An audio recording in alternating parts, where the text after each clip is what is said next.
Well, hi, and thanks for joining me in my shop. And we're going to be taking a look at this little guy again. I showed this in an earlier video. And I think due to viewer input, I think I know what this is. But first, I have to give you a little update on me and why I won't be posting too many videos over the next month or two. And it's because I fell off my bicycle and broke my collarbone. So I'm sitting here. Let me just get in view of the camera. You can see my sling. I have one hand tied to my stomach. So I will attempt some stuff in here at some point. I still have to go to a surgeon and find out what kind of damage was done. I certainly broke my collarbone, no doubt about that. So that's why I haven't been shooting videos the last almost week. And this little video gives me a chance to update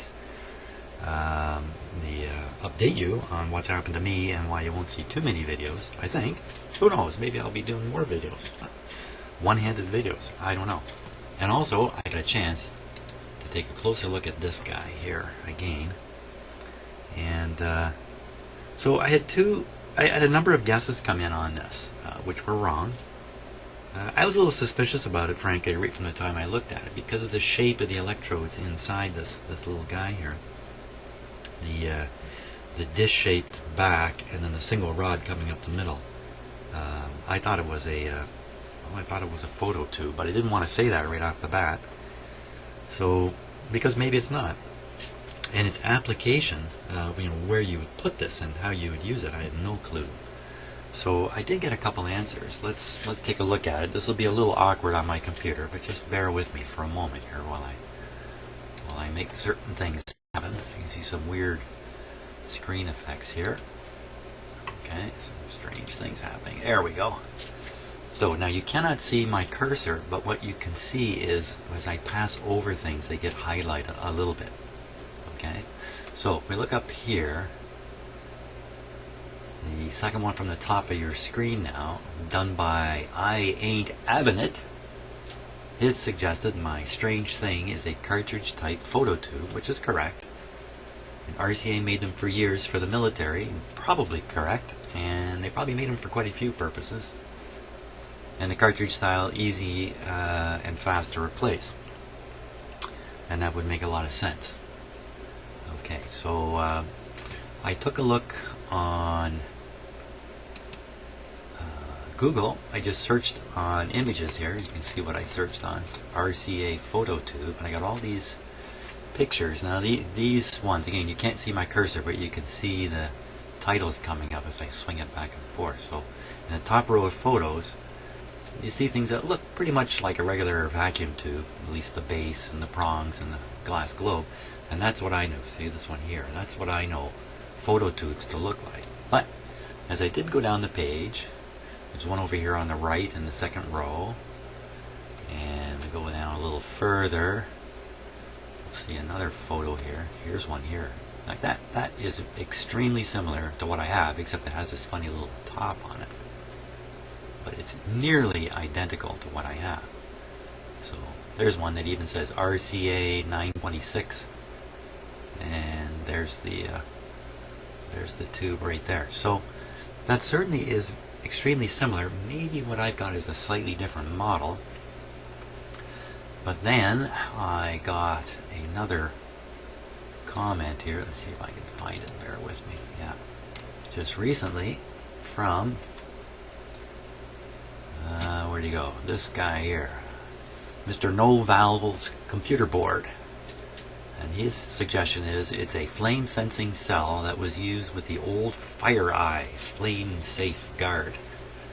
I have 2 of the controls downstairs and about 5 at work. And so I'm picturing this inside of a furnace system, and this is a trigger to let the furnace know that the flame has actually come on. If the flame doesn't come on, you want to stop feeding fuel to the furnace. That's probably what this is involved in. And we have a picture of it here.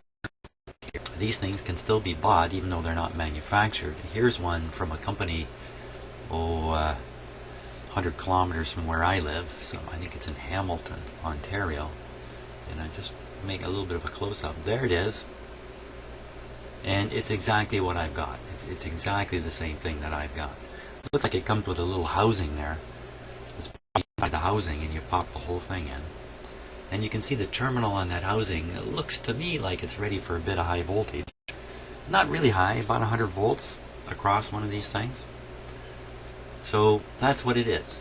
And who makes it? Who makes it? Photocell and mount. Honeywell. Honeywell makes this one. So RCA is making them. Honeywell's making them. Very, very similar looking. Slightly different purposes, probably.